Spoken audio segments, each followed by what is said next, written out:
I started out yesterday with framing the economy with the Four Noble Truths, right? I don't know, those of you who are here, around the fact that there is suffering, what we were just doing, that there is suffering, that there is a reason for the suffering, that it doesn't have to be that way, and there's ways and pathways out. And so this conference is showing a little bit of all of that, right? Every single noble truth is being shown throughout this conference. And so this particular panel is my dream come true.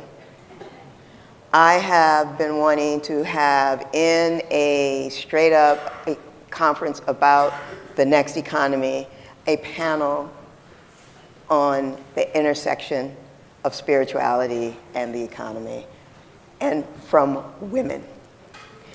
These amazing women are all spiritual leaders who have their own ashrams, churches, centers, and are very powerful thinkers, and all also have a lot of knowledge about the economy. They have both sides of them, as you found out about Lama Tsomo. And so I just thought of the sister friends that I have who would make up this panel. And Amma's missing. Amma is another one who, but I just want to say, first of all, thank you all for saying yes to this, because this was not anything usual. And thank you for being out here, because this isn't going to be usual, and not at this kind of a conference. And so we had a very joyful conversation on Sunday talking about, what are we going to talk about? And it was really lit up, and we had a great time. So I wrote down a lot of notes, and then I lost them on Google Docs. So I have no idea, I can't remember anything that we said. So I'm starting fresh. I had questions, I had everything. I was really prepared for this, and it all disappeared.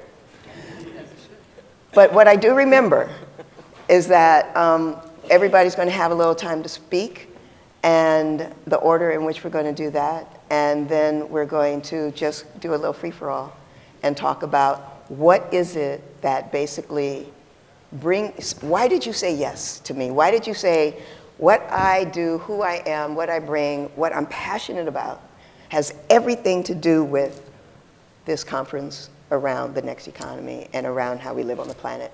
And so, Reverend Deborah Johnson, I'm going to start with you. Thank you, everybody, for being here. And I want to thank you, Konda, for not just this panel, but for being part of the vision of the hub to start with, and what it has meant in showing what possibilities can be. Can we just give a little gratitude there? In terms of my own personal journey, there isn't a real separation. I used to think that there was. My undergraduate was in political science and economics from USC, because I really believed that, I was a social justice activist, and, we needed to get out there and change things. And then I said, well, but, money's driving everything. So I got my MBA from UCLA and in urban land economics and real estate finance, and it was like, but you know what? There's something beneath that even. I'm trying to find where's the change agent? Where's the sort of theory of change? And I just became absolutely convinced that underneath everything is a worldview about what is the natural order of things. Whether it's a politic, whether it's an economic, it's always coming out of that. So then I started dedicating my life to that. Of course, I do all of the other stuff as well, but in terms of the intersection of it all, that's really the root. We're working on symptoms if we're not working on the root. So in terms of the way that I see this and being asked to talk about this intersection of them, I'm on the board of directors of the Pachamama Alliance, and one of the co-founders, Lynn Twist, I like the way she puts it. She says, our challenge in life is not our unanswered questions, but our unquestioned answers. It's not our unanswered question, it's our unquestioned answers. That we have a lot of unexamined assumptions just about the way that things are.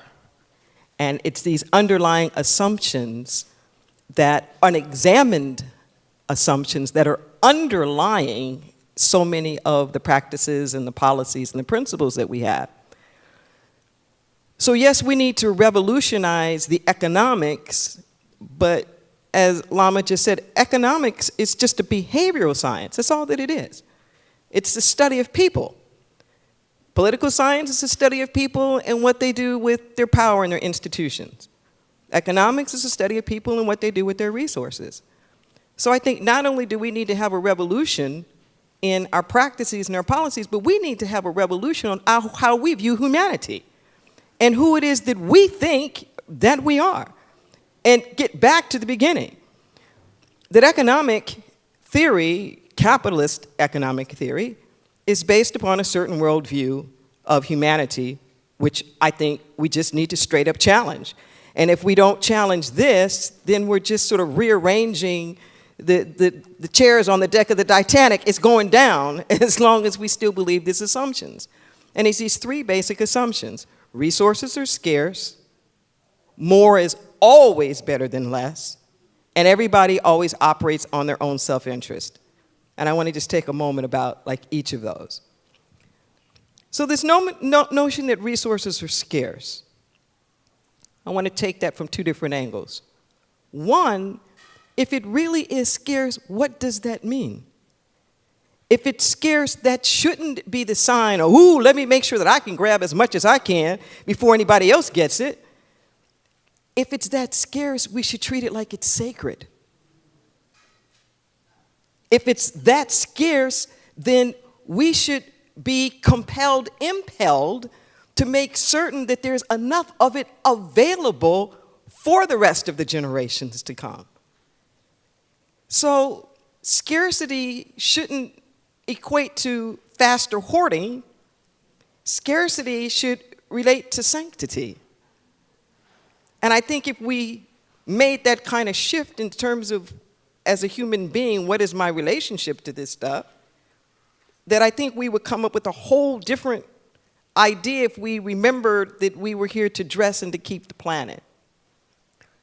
On the other side of that scarcity is that we need to challenge some of that, because there are certain things that are available that are more available than what we think if we would just allow ourselves to think out the box.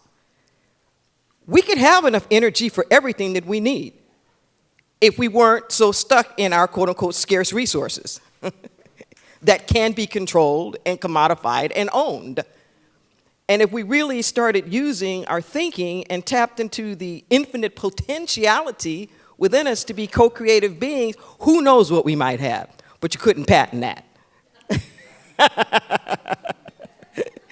This idea that more is always better than less. I think Evan said it, that quantitatively, that's just unsustainable. It really isn't true. When you come to things that can be quantified, there comes a point when you hit the optimal point, what we call in economics, and then from there you're in the law of diminishing returns. It's okay to eat. Eating's a good thing, right? Until it's not. It's okay to love and care for your children up until the point when it's too much. And we have to realize there comes a point when it's too much. And this too much actually is counterproductive to whatever it is that you want to get to. So the idea that we can keep chasing after things, wanting to get more and more and more, just because more is going to make us more, is a false notion. Because we're looking for something. We are substituting people, places, and things for a deep soul yearning, feeling that if I can just get this stuff out there, it's going to make me something. And we have to understand I am that something whether I have that or not. And we're using materialism to try to fill in our deep sort of existential dilemmas that we have about who we are in the world. On a qualitative level, more is always better than less. More joy is always better than less joy. More love is always, more creativity, more beauty. Let's go for it. So, and the more is always better than less, depends on what the more is. And I suggest that we chase after the qualitative things more than the quantitative things. And last but not least, that whole idea that everybody operates in their own self-interest, it's just a misunderstanding of humanity. It's based on a whole kind of Darwinian notion about survival of the fittest, but even Darwin has gotten a bad rap. If you really look at his theories, he talks about how everything is interconnected in very systemic kinds of ways, and that the species that learn how to survive are the ones that learn how to adapt, that they learn how to adapt in some kind of community and interrelatedness. It is a false notion that anything or anybody is individual, separate, and can make it on their own. And I don't know about you, maybe it's just me, but even if you did believe in racism, even if you did believe in hierarchies and the rest of these things, this idea of your own self-interest, if I have you on the bottom of the rung, but I have you cooking my food, cleaning my house, caring for my children, and all over my space, I'd want you healthy. Maybe it's just me. But I would have a vested interest in making sure you weren't sick. Maybe it's just me. So I think this whole notion about then what is self? What is self? And if we look at self as this broader picture, then I think it becomes incumbent upon us to do the things that are really going to bring some kind of collective good. This idea that each of us can do whatever we want to do just in our own self-interest, it doesn't work on a personal level, it doesn't work on a global level, and I challenge that that's really human nature, because there is nothing scientifically that proves that that's who we are as human beings. I think it's a desecration of who we are as human beings.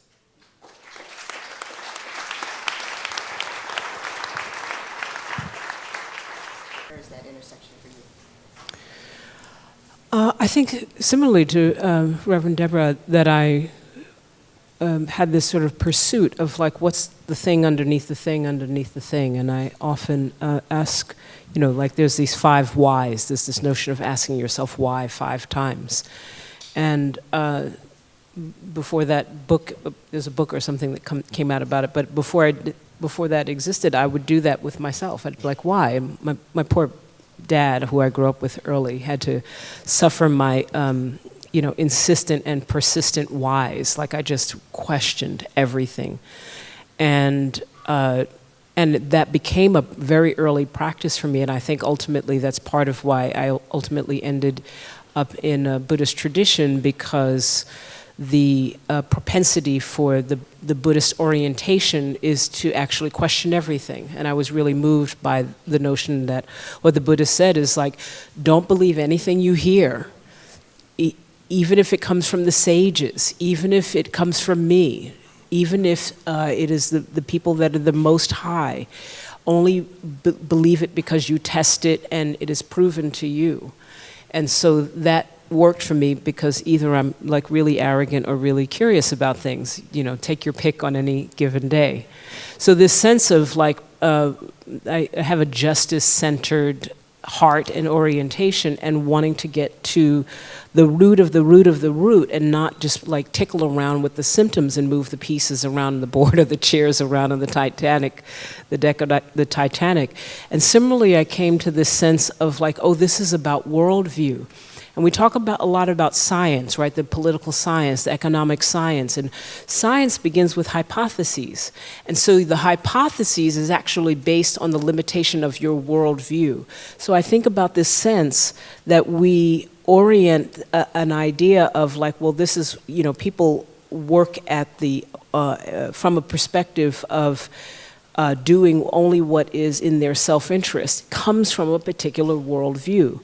And it's a narcissist worldview of not scarcity just everywhere. See, this is the tricky thing. It's not really that everything is scarce, it's certain things are scarce.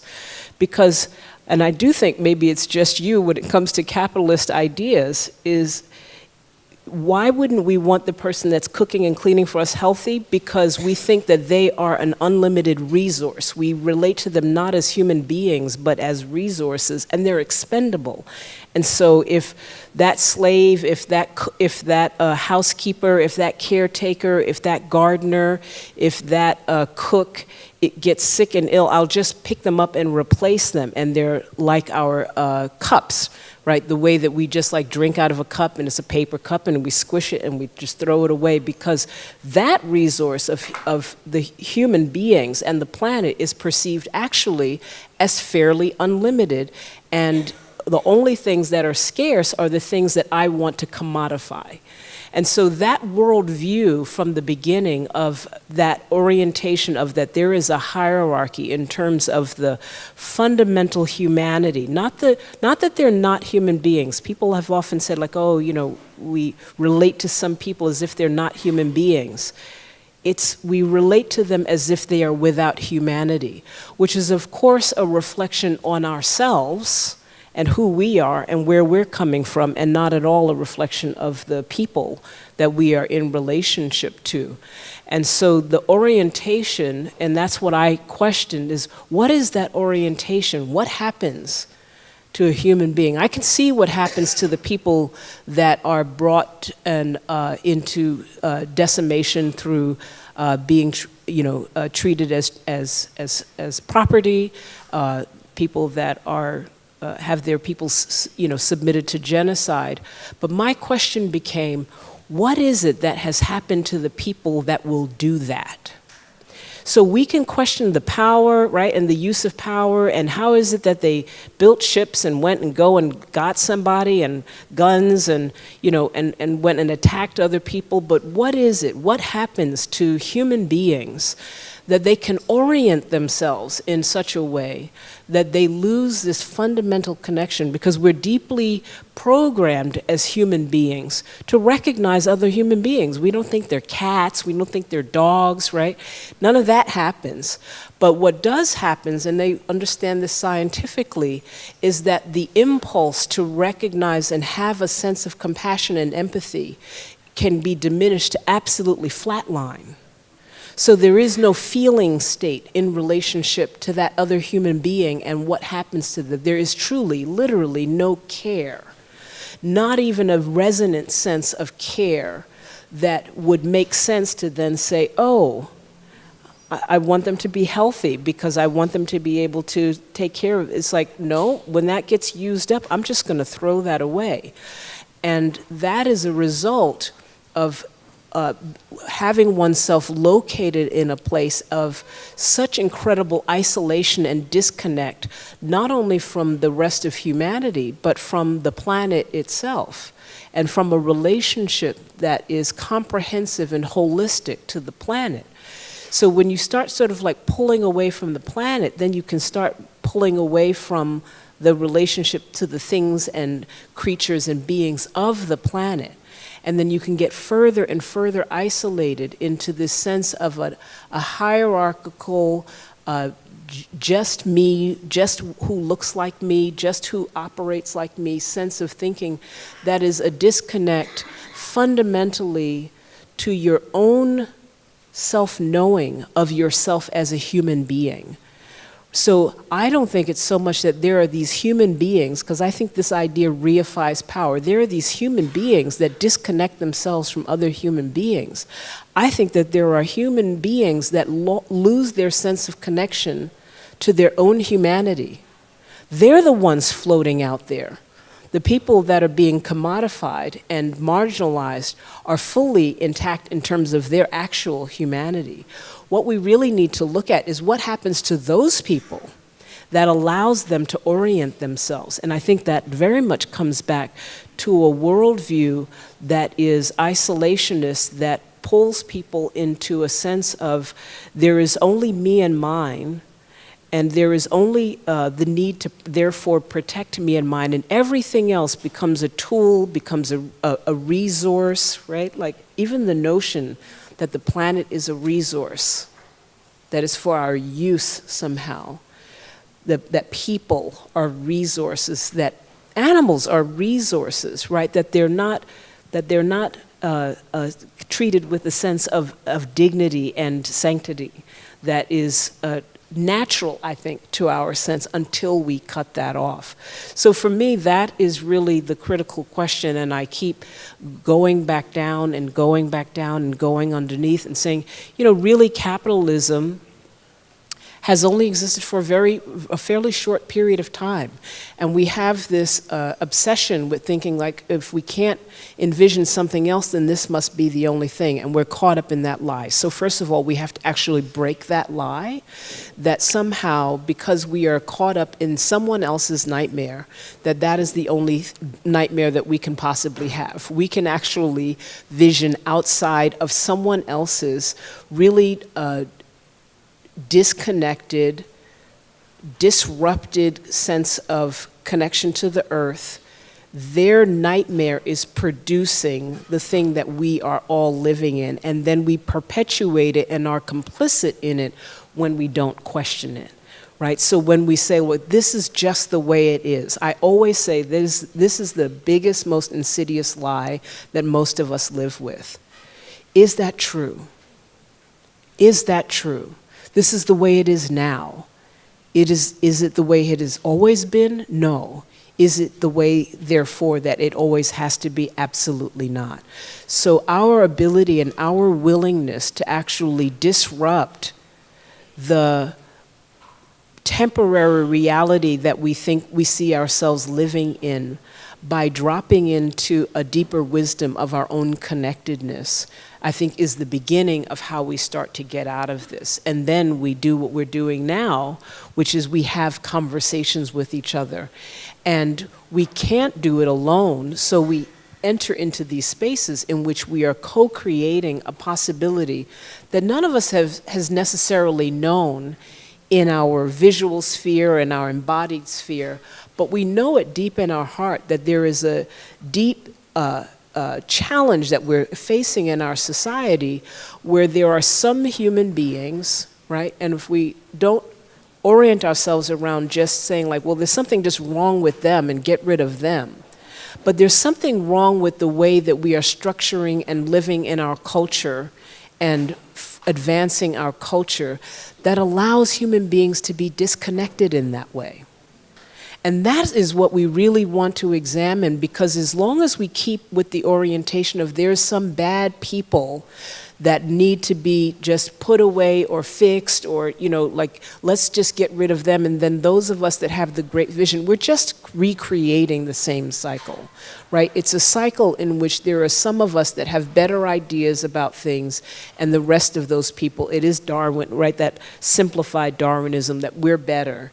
What we really have to say is we have to be responsible for the whole.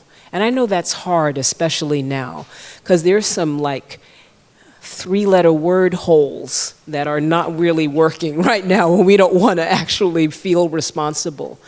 But you have to wonder, what happened to that person that can sit in that location in our administration and our government and commit the kind of egregious crimes against humanity with impunity over and over again?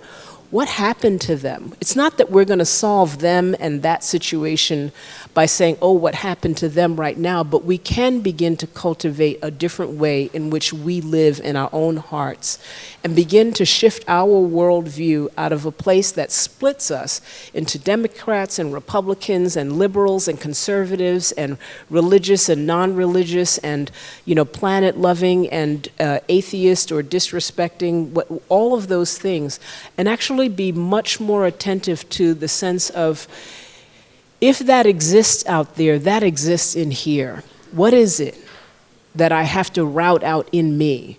What is the disconnect in me that allowed that to actually be created in my culture, in my surroundings, that I thought I didn't have to worry about that because it's far away, it's over there, it's out there somewhere? Where is it that we actually have to do our work? So the yes for me is the willingness to explore this, not just from the level of the many things we could look at, the perpetuation of capitalism and the falsehood of it and its basis on denigrating certain peoples that it will always need to denigrate and make lower certain peoples to the benefit of other peoples. It is just how it is set up. I told you on the phone, this is like something, I try not to even say it most times because folks aren't ready for it, because I get that this system is so lowest common denominator that a lot of people are like, wait a minute, but I want to get mine. And so it's really hard to go and like talk to, black folks and colored folks that have been like waiting and struggling and trying to get ahead and say, you know what, this capitalism thing, entering into it at some higher level actually just makes you complicit in the ways in which it bears down and burdens other people. So we have to rethink this nightmare, right? The American dream, so-called American dream, that is a nightmare for our planet, that is a nightmare for people, and is designed, it is like perpetual motion. I always say it is like the closest thing we have to perpetual motion is because we just are feeding into it from this lowest common denominator location. And if we get back, as both Deborah and Lama Tsomo said, to our sense of connection, we can actually begin to recede the tide that is overwhelming all of us.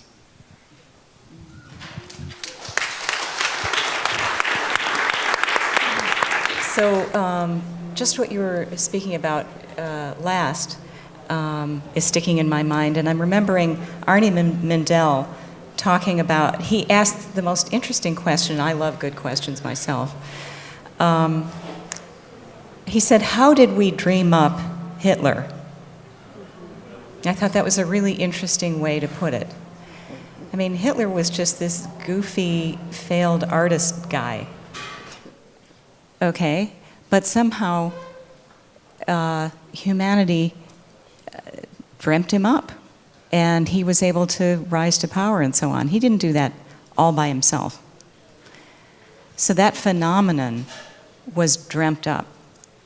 And we've now dreamt up some more stuff. Let me just say that. Yes, holes. Yes. But actually, as you were saying, we can't hold them personally responsible. If you take, sort of unplug these individual people from these positions, somebody else will come right in, because it's like this. You know how you can put iron filings on a piece of paper, and then you can have a magnet underneath dragging those, making designs out of those filings. You don't see the magnet, but that's what's making it happen. So I was excited to come here because I know that, I've never been to COCAP before, but I know that you understand this intersection between spirituality and the economy, and I care deeply about that. And I figured that all of you being attracted here for this, we're going to want to be dreaming up the next paradigm that works for everybody. And I was hoping to, bring that compassion practice to give you another sort of arrow in your quiver, if you will, another tool to practice on yourself, because as you were saying, whatever we're seeing out there, there's a corollary in here. And we do feel powerless about changing all that out there, but boy, we can do something about this. And imagine if we all did it. That was sort of the theory of change that my dad gave me a long time ago. He said, he gave the example of littering. Well, if everybody did what you do, how would the world be? Oh, well, maybe I won't litter then.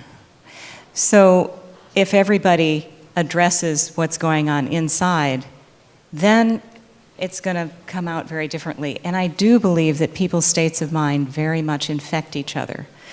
I don't know if you've ever seen those little clips of the Trump rallies, but everybody's infecting each other.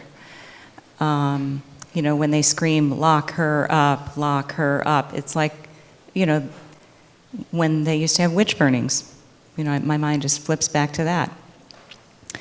And, when then Trump's folks did exactly the same mistakes with their emails, then they were chanting, we all make mistakes. We all make mistakes. Seriously, that's what they're chanting. But they're all infecting each other, and we human beings do infect each other. So I want to be responsible for how I'm infecting everybody around me. Getting back to the question behind the question behind the question, I should say that 5 times, that you were asking. My teacher said, kind of the mother of all confusions was the one that I just touched on a little bit when I was teaching you guys Donglen, which is we are actually, each of us a unique wave on this one ocean, and it's all ocean, and we are all made of ocean. I mean, what else would we be made of? And somehow, a very long time ago, we got confused about that. And we thought, it's me and everything and everyone else. So I think that's the original mistake. That's the root. And the Buddha did too. So I have to say, I kind of got, my lead from that. But I believe it's true, though. It makes sense to me. So we have a lot of very entrenched habits of mind around this essential truth of our being part of this ocean.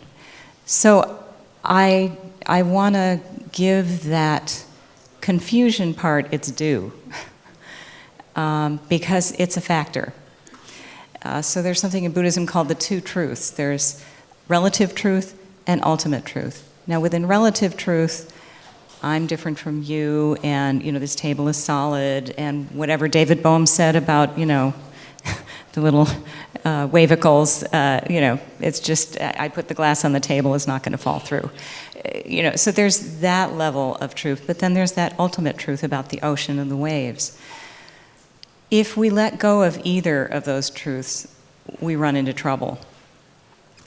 So we do have to play by the rules, and somebody was talking about there is the laws of the land and that sort of thing, and we can get much more in touch with our true core, that's in touch with how it really is, and that's when I think, imagine if people who are running Wall Street companies, that kind of thing, first of all, if they're that separated.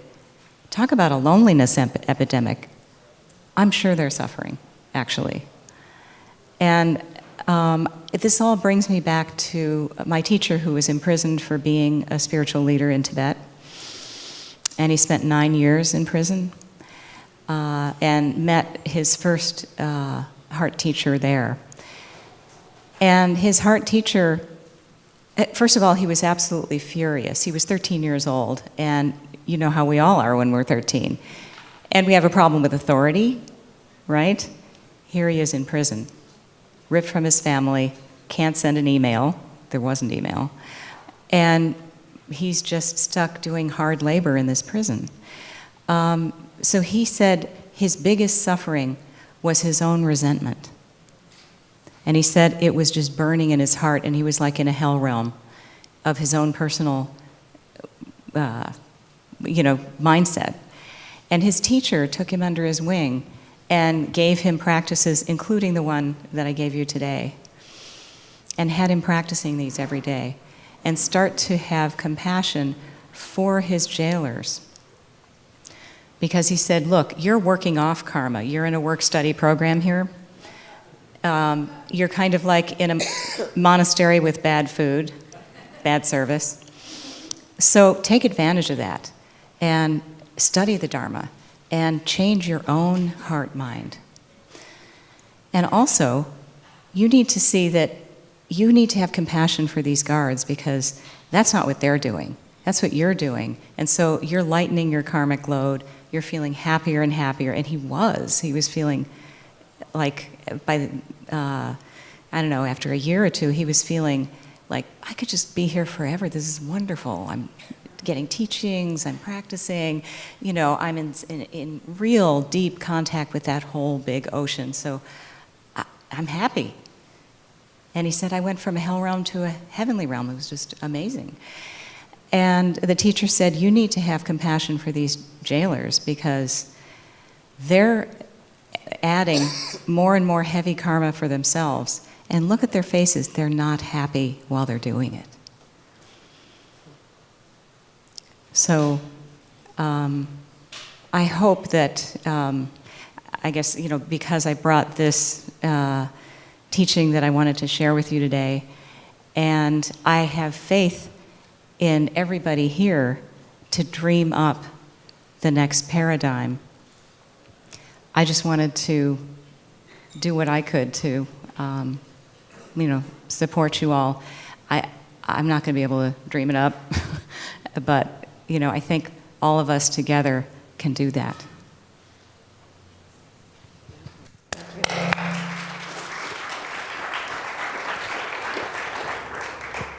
So,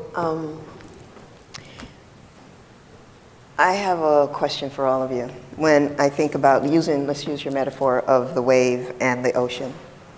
And, but humanity has built some dams, right? There's some structures that are hard, that make us go over and around it and captures the waves and does all kinds of things that there's no flow. And it's institutions. I'm referring to the institutional nature in which we live, that structures that we have built, that when I think about what is being offered around the connection and that internal connection, I'm fully with you, you know that. And I'm like, yes. And there's these structures that are causing so much suffering, so much pain, that are intentionally built that way, that have been from time built that way, that has rigged the game for some people and against other people. And I'm wondering, where is that, so where's that connection? How does what I'm hearing, what is being offered, then impact and help to break down the dam that's in the way? So I don't know how many of you have heard of William Irwin Thompson, but he's this brilliant historian who likes to look at the moment of change from one paradigm to another. So he looked at when the Renaissance came in, and how did that happen? How did society go from a very structured society, and those dams and those walls were like concrete? How did we do that, where all of a sudden everything was different in every walk of life, including economy? So he found that there were four categories of roles in society that it went through. The first one, the ones who were able to dream up something new and see outside the box a little better, were the mystics, the spiritual people. So I'm just going to quickly go over to that. I don't know if it's even true, but people have been talking about how when Columbus's ships were first approaching land for the first time, people couldn't cognize that they were there because they'd never seen like these big tall ships. And so it wasn't until they were actually coming in their rowboats that most people could see them. But the ones who could were the medicine people, the spiritual people, because they were used to seeing the unseen. But that's not where you can leave it, right? So the next role in society, getting back to William Irwin Thompson, is the artists, because they can hang out with the muse, so they're pretty good at the unseen also, but they are communicators. So the artists began to communicate with new forms of art in the Renaissance, and they were communicating they were sounding the new note, if you will, music metaphor. and showing new images, and the style of them looked different. Everything was different. And so then we come to the third group, which is the merchants, the economic folks. They can't see the unseen.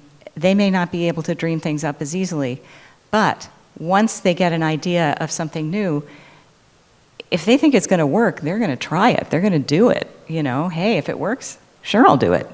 And so they were the next people. And the fourth and very last group was the political leaders. Are we surprised? They were actually following everybody else and then running to the head of the line, Yeah, so that's the way William Irwin Thompson wrote about it in the book, The Time It Takes Falling Bodies to Light. I don't know if you've ever, it's kind of an older book, but brilliant one, just to look, because I'm fascinated with how do we get from this paradigm to another paradigm where then I believe it's like geological landmass going down and a new one coming up. Iceland, Hawaii, that kind of thing. So I'll just lean into what Lama Tsomo was saying and saying one of the things that I've been trying to do is draw from my medicine location and teaching and study in that way and feeling into, I think that the place of I don't even think of it as seeing the unseen as much as I think of it as knowing fundamentally, feeling into what is true for us that we haven't yet expressed, right? That it's not just like this, it's not a new thing, it's like a really old thing that isn't actually yet expressed. And as a person that is then in public and speaking, I would say there's where I take my artist role and want to talk about the, and keep reiterating this America that we are focused on, trying to struggle with, work with, was never designed for most of us. Most of us in this room, this America was never designed for us to thrive, for us to be true contributors. I don't mean people that someone else is capitalizing on, that we were meant to be true contributors. We were simply resources, and that means if you are not in a white male heterosexual and probably WASP, Anglo-Saxon Protestant body. So if you are white female, if you are brown, if you are yellow, if you are indigenous, any of those things, this was not made for you. And those institutions that you talked about were made to continue to perpetuate that. And those of us that have some bit of thriving within it is at the will of our spirit and us tapping into that which is deeper and choosing to have our deep knowing be expressed in the face of, in confrontation with the momentum of what America is. So we actually have to vision this unseen, as yet expressed new America that actually involves all of us in terms of dreaming it up and in terms of coming to terms with okay, that was an interesting idea for somebody at some point, roughly 375 years ago, and it's not actually interesting for the rest of us. Right? There's some good elements, and we love to go back to it, and I say this a lot, we love to go back to the idea of the founding fathers, and it's an abusive relationship. Cut it out. It's an abusive relationship. Grow up and recognize that the founding fathers do not have your best interest in mind. That is true for most of us. And it is time for us to actually leave that aside and say, you know what, Daddy, I know you thought you were doing the best you could, but this is not working for me and I'm out. And I'm about to go and build my own house, and I'm gonna build this house, this new America, this new place, this new land, this new vision, not this old dream that is my perpetual nightmare, and it is traumatizing to keep asking people that have been marginalized and have been oppressed by these systems to figure it out, to work in it. that something is wrong with you, and we're not acknowledging that. And that's not just not working for people of color and women and brown people, that is not working for white men. Hence Las Vegas, hence these shootings.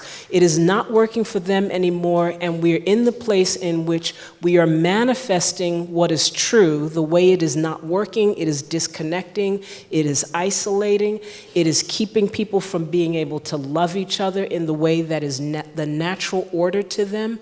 And we have to have our narrative catch up with our reality and stop holding on to the old abusive relationship of the founding fathers and the ideas that they had while they were raping, pillaging, committing genocide, and had their slaves bringing them something while they were writing, "We are all free." Cut it out. Cut it out. Let that go. Mourn. Let's bring the midwives to like usher it into its death and let it be. And I truly believe that as those artists, as those medicine people begin to invoke the possibility of something that includes us all, including the people that believe this thing is working for them, that believe this thing is meant for them and are in fear because the signs of the times suggest that they're going to lose it. If enough of us keep talking about it and inflecting back to them, this is actually not working for you. You are isolated, you feel alone, you feel separated, you have to you carry this burden of thinking you need to know everything and control everything. Let it go. Come with us to build a new America, to dream a new America. That is the time. And then the politicians, you know, they can just come along when they can figure it out.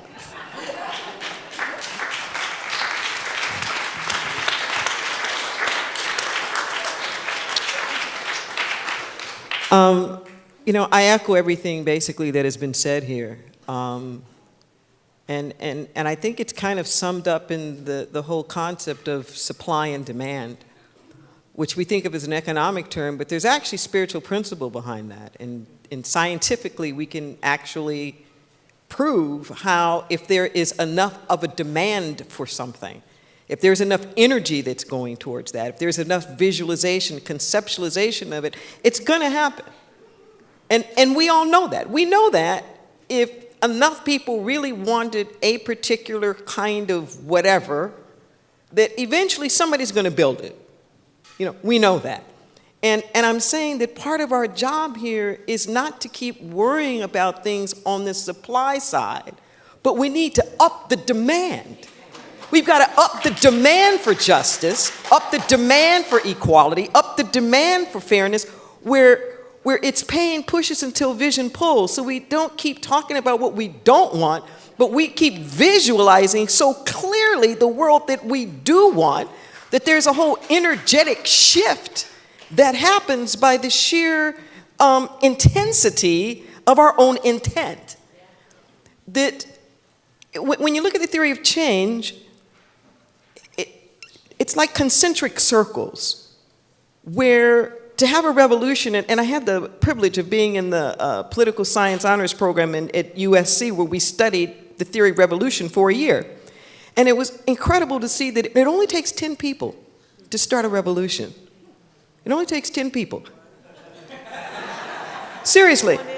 And so if you look at it like concentric circles, there's always a critical mass in the center. And it spreads from the center out. And too often what ends up happening in the theory of organizing, people who are in the center are looking at the furthest ring and trying to figure out, how can I get the people from the furthest ring into the center?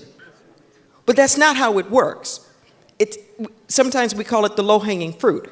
How do I take whatever is happening and get the next people involved, and the next people involved, and the next people involved, to such an extent that the people on the outliers, who we now perceive as the people in the positions of power, are now the marginalized, because there's such a new norm.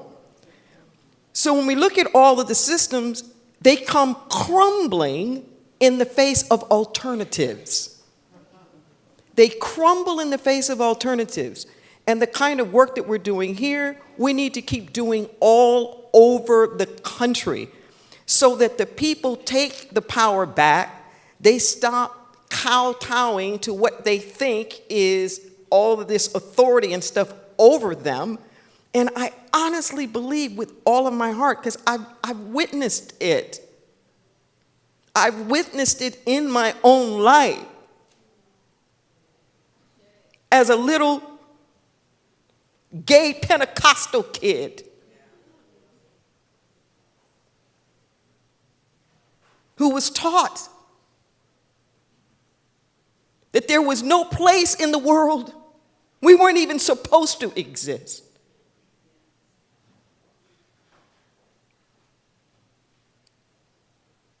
At least if you were black, you could be a slave. But our very existence was satanic. And I can't tell you what that was like. The sodomy laws still existed. We were illegal. We were criminal. The American Psychiatric Association still thought that we were sick and psychotic. And the church said, that we were sinners. And that's a lot for a 10-year-old. And I don't know what it is inside of me that said, you're wrong. You're wrong. And I deserve to be here as much as anybody else. And if I got to change this whole damn world to make room for me, then so be it.